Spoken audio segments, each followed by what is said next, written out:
কাশ্মীর থেকে কন্যাকুমারী, কচ্ছ থেকে কলকাতা, দাম বেড়েছে নিত্য প্রয়োজনীয় জিনিসের। সমস্যায় সাধারণ মানুষ। সাধারণত শীতকালে জিনিসপত্র, শাকসবজি, আনাজের দাম কিছুটা কম থাকে, কিন্তু এবার পরিস্থিতি ভিন্ন। দাম বাড়ায় সমস্যায় ক্রেতা বিক্রেতারা। জিনিসপত্রের দাম তো অবশ্যই বাড়ছে, সেই জায়গা থেকে এখন বেঁচে থাকার জন্য তো জিনিস কিনে খেতেই হবে। কালকে আমরা করে বেজেছি, কেনা দাম আমাদের ছিল 42 টাকা, এগুলো আমরা করে বেজেছি 45 টাকা, 44 টাকা। আজকে সেই করে কেনা পড়ছে 46 টাকা, 47 টাকা। কারণ কাস্টমারকে 50 টাকা দাম বলছি, কাস্টমাররা খারাপ ভাবছে বা নিচ্ছে না, ভাবছে বা আমরা নিজেরা বলছি। মার্কেট বেলা তো আমাদের কিছু করার নেই। মার্কেট বাচ্চা আমাদের 2 টাকা, আমাদের তো 2 টাকা 5 টাকা আমাদেরও তো চাই না। মূল্যবৃদ্ধির জন্য মুদ্রাস্ফীতিকে দায়ী করছেন অর্থনীতিবিদরা। সম্প্রতি কেন্দ্রের তথ্য ও পরিসংখ্যান মন্ত্রক মুদ্রাস্ফীতির কথা স্বীকার করে নিয়েছেন। জানিয়েছে দেশে খুচরো মুদ্রাস্ফীতির হার 5.69%, গত 4 মাসে যা সর্বোচ্চ। অর্থনীতিবিদরা মনে করছেন মুদ্রাস্ফীতি নিয়ন্ত্রণে সরকারকে ভূমিকা নিতে হবে, কিন্তু লোকসভা নির্বাচনের আগে তা সম্ভব হবে বলে মনে করছেন না তারা। ইলেকশনের মাত্রায় কোনো পলিটিক্যাল পার্টি, কেন্দ্রীয় হোক বা রাজ্যই হোক, যেই ফোরেলদের টাকা ধরে রাখার দরকার তাদের কিন্তু ছেড়ে দিয়েছে। তারা টাকা পেলে খুশি থাকবে, পার্টি ফান্ডে তারা টাকা দেবে এবং তাদের খুশি করার জন্যে, কারণ আমরা অনুদান দেব, আসছে কোথার থেকে? কেউ তো তাদের টাকা দিচ্ছে। আমাদের এই নয় যে প্রোডাকশন বেড়েছে, যখন আমাদের মুদ্রাস্ফীতি হচ্ছে তার সঙ্গে প্রোডাকশনটাও কমেছে। সুতরাং এর মধ্যে অনেকগুলো কারণ আছে যার জন্যে সময় গুটি গুটি করে ইনফ্লেশন আরম্ভ হয়েছে। লোকসভা ভোটের মুখে একদিকে মুদ্রাস্ফীতির চোখা নেয়, অন্যদিকে এই ইস্যুকে হাতিয়ার করে বিরোধীদের আক্রমণের মুখে কেন্দ্রের বিজেপি সরকার।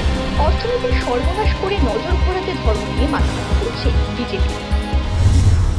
পেট্রোল, ডিজেল, রান্নার গ্যাস, কেরোসিন তেল, জীবনদায়ী ওষুধ, কৃষকের সার, দাম বাড়ছে বাড়ছে বাড়ছে বাড়ছে, মুদ্রাস্ফীতি বাড়ছে বাড়ছে বাড়ছে বাড়ছে, কর্মসংস্থান কমছে, ছাঁটাই বাড়ছে, কর্মহীনতা বাড়ছে। ফলে এই জায়গায় দাঁড়িয়ে এগুলো থেকে নজর ঘোরাবার জন্যই তো ওরা ধর্মের নাম নিয়ে রাজনীতি করছে। রুটি, কাপড় আর মাকান, যেটা বেসিক নিড, তার থেকে নজর ঘোরাতে ওরা ধর্মকে ব্যবহার করছে। মুদ্রাস্ফীতির প্রভাবে নিত্য প্রয়োজনীয় জিনিসের মূল্যবৃদ্ধি নিয়ে চাপাইয়ের সুর বিজেপি নেতাদের গলায়। কেন্দ্রীয় তথ্য ও সম্প্রচার মন্ত্রী অনুরাগ ঠাকুরের দাবি, বিশ্বের অন্যান্য দেশের তুলনায় ভারতের পরিস্থিতি ভালো। 2013-14 में जब यूपीए की सरकार थी, देश में 13% इन्फ्लेशन यानी कि महंगाई दर थी। आज 5% है। 2013-14 में ना रशिया यूक्रेन वार थी, ना कोविड जैसी स्थिति थी, ना दुनिया भर में मंदी की दर थी। आज जो दुनिया में महंगाई बढ़ी है, भारत में वो स्थिति नहीं है।